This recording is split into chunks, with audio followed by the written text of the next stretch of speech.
I assumed you would. Good afternoon, members, and welcome to the Audit and Standards Committee for the 13th of February. Apologies, please. Yes, Chairman. Apologies from Julian Taylor and Councillor Ian Dyer. Thank you very much. Minutes, shall we just hang on, get my teeth in, and we'll start again. Have you all read the minutes of the meeting dated the 21st of September and the 15th of December? Yes. Are there any issues? Are you happy for me to sign them off? I'll sign them off. Any urgent business? No. Public speaking time? No. Declarations of interest, councillors? No. So we'll go off. We're going to change it round because Angela Farmer's got her 3 o'clock appointment, so we're going to do her first. So it's annual equities policies report, please. Thank you, Chair. Good afternoon, members. My apologies, a little bit of a cold here today. Yeah, before you is our annual equalities report. It's something that we do every year just to give you a flavour and give you assurance that equality work is being delivered.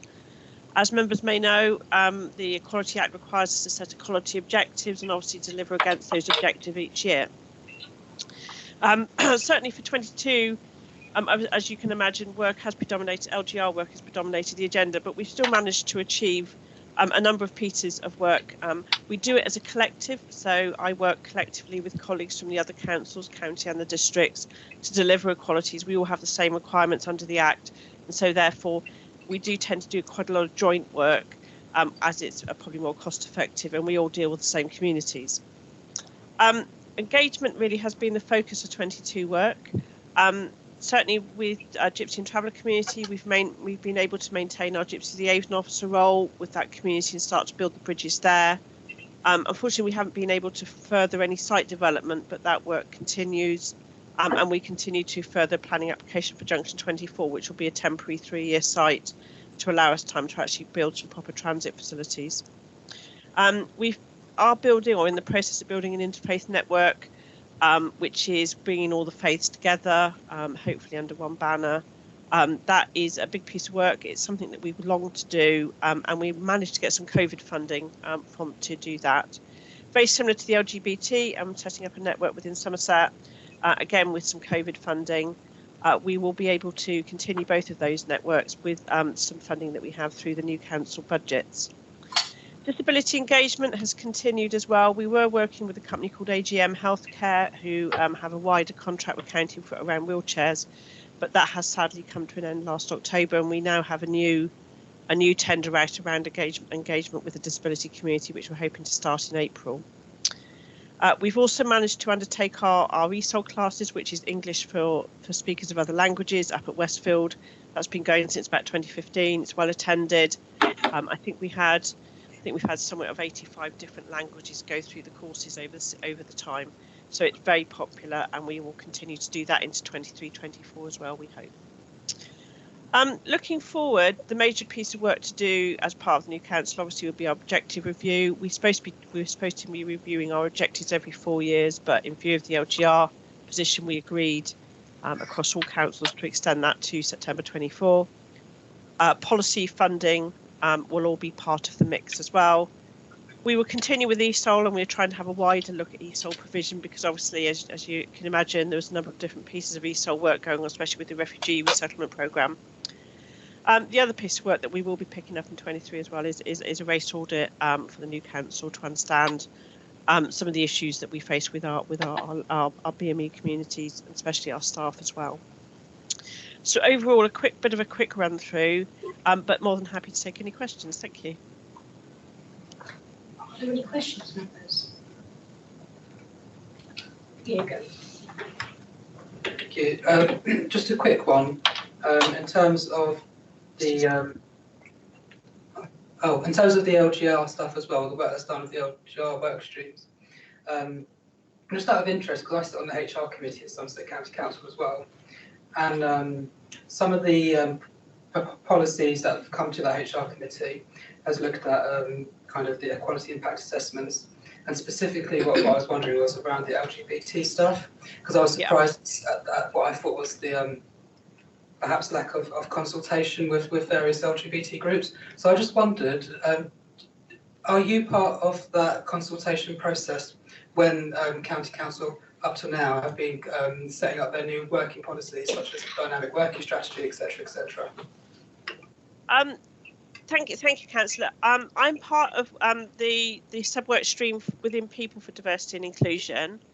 Michelle Anderson is the lead at County for quality work within HR.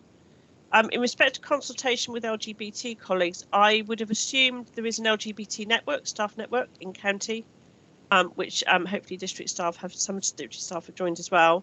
I would have assumed if it was an internal policy, HR policy, we wouldn't necessarily go out to the wider field, but staff would be consulted, and certainly the unions would be consulted as part of the joint negotiating forum, the JNF, I think it's called. Sorry for the acronym. So I would assume that therefore that consultation has been undertaken through the different routes there internally.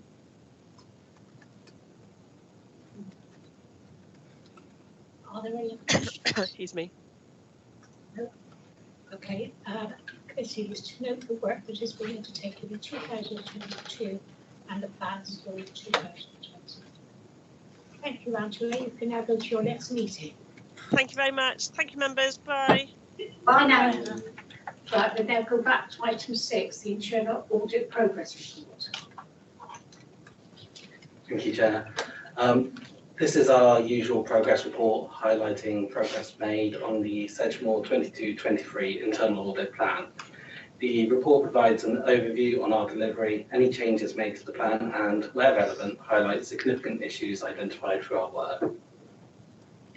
Turning to agenda page 15, this lists the reviews finalised since our previous update, which we provided over email in December. As you can see, we've completed a further 3 reviews, including 1 follow-up, which we've provided further detail on in our Appendix C at the end of this update. There are no limited or no assurance audits to highlight for your attention during this update. Turning to agenda page 16, this is where I would normally highlight any significant risks. I can confirm that there are no high corporate risks to bring to your attention on this update. Moving on to agenda page 18, this highlights changes made to the plan since our last update. Members will note that we have made 1 further change to the plan, which is to remove the Sedgemoor close-down audit, which we had planned. Given the type of review that this would have been and the timing of it, we felt it was unlikely to be completed in time to inform our annual opinion in March, so we have pushed this one out of the plan for now. Okay, moving on to agenda pages 20 to 23. This provides you with the overview of the internal audit plan, the individual audit engagements undertaken throughout the year, together with the assurance rating and breakdown of recommendations by priority. Please note that due to the types of work we have undertaken this year at the Somerset districts, coupled with the imminent changes to LGR, this has resulted in a reduction in the formal actions being raised, as actions and advice have been provided during the course of our work, or we have assessed the likelihood of actions being completed given the remaining time at the authorities. We have also included a second table from page 22, showing the work we are undertaking to support the new authority as well. There are a couple of higher profile reviews in there around LGR risk management assurance and business continuity planning, both important areas for LGR and the continuing authority. Turning to page 24 and Appendix C, there are 2 audits to provide an update on to members since our last attendance at committee. The first is the follow-up for records management. The previous audit raised 2nd recommendations for action. 5 of these were priority 1 or 2 actions. Progress has been made against 5 of the 7 actions, with 2 priority 2 actions now complete. Some actions that are in progress or not started are also contingent on the work taking place within LGR, and work is already in progress with the Information Governance Working Group supporting LGR. Where actions are not started or in progress, we have agreed revised implementation dates, acknowledging that some of these will now continue to be worked on within the new authority. And finally, turning to page 25 of the report, I have provided some information on the baseline assessment for fraud risk that was shown in our previous update. This is shared to assist with the Audit Committee's role in oversight of counter-fraud arrangements at the authority, I would also like to highlight the positive progress that has been made between 2021 and 2022, with a reduction in the red assessments and an increase in the green assessments. Does anyone have any questions? Are there any questions? It's really on the removal of the audit for the STC close down. I'm a bit unsure in terms of what exactly that audit would have involved, or whether it's wise to just remove it, and will that kind of audit be taken on by the new authority, by another party? Also, is that a similar situation across the rest of the districts, that they had an audit and it's just been removed, or we alone in this field? Thank you. I'm happy to answer that one. With that one, it was a line we actually put in the audit plan quite early on in the year to sort of allow for any work that may need to take place that would support the authority in closing. I appreciate there's a lot of activity that needs to be done, but at that stage, I don't think we'd really firmed out what it was going to include.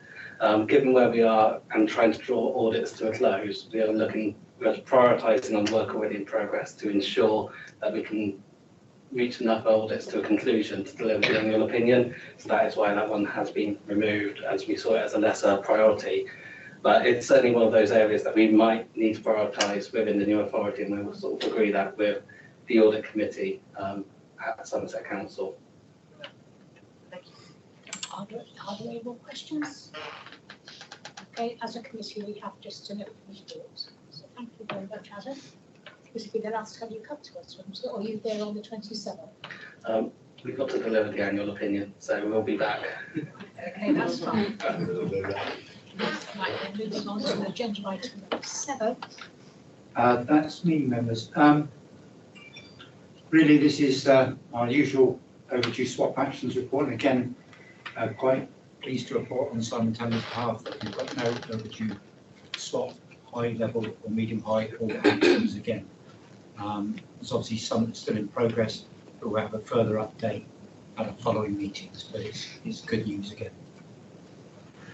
Happy to take any questions. Are there any questions, please? Okay, so the recommendation is to note that there are no overdue high risk swap audit actions, which is really excellent, because that's the 3rd time in a row, isn't it? Yes. Excellent. Now we're going to move now to agenda number 8, agenda pay statement. I'm afraid that's me again. I'm afraid our officer there's had to be another meeting with the unitaries.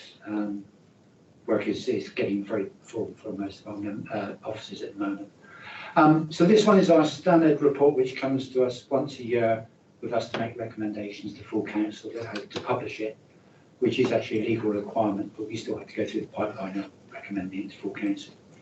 So under the Equalities Act 2010, authorities or public authorities of more than 250 staff are required to publish the results annually against prescribed indicators of gender pay equality, and this is the 6th one we've done under the regulations. The data that's used to, and it shows in Appendix A, is to reflect the remuneration paid to our employees as at the 31st of March last year. So already the data's, but that's the date we have to use. And the gender pay gap has increased slightly to 12.7% and decreased on to 12.1% in the median salary since 2021. And within the 4 quartiles, they are reporting a positive gap in pay in one of the 4 quartiles in favour of female employees, which is interestingly in the lower quartile. It is important to remember, as with all of these, that even small changes within our organisation has a bigger impact. So we've lost a female chief executive and got a male chief executive, and there have been a few other changes in the higher roles, which does have quite an impact on the.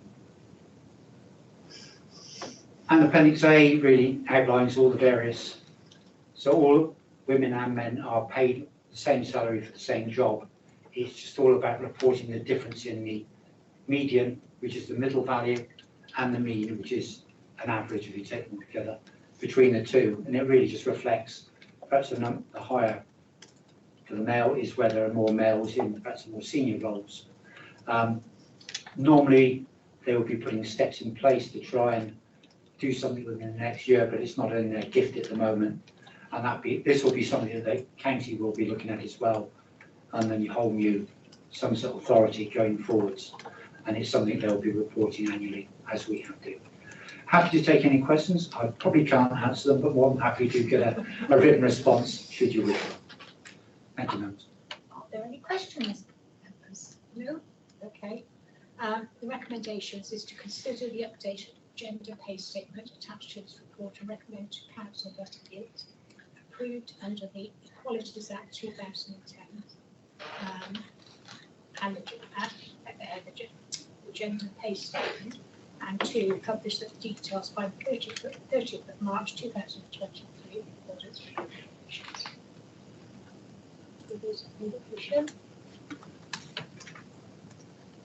Thank you, Mr. Jones. I think this is a record for this committee, isn't it? Less than 20 minutes, so I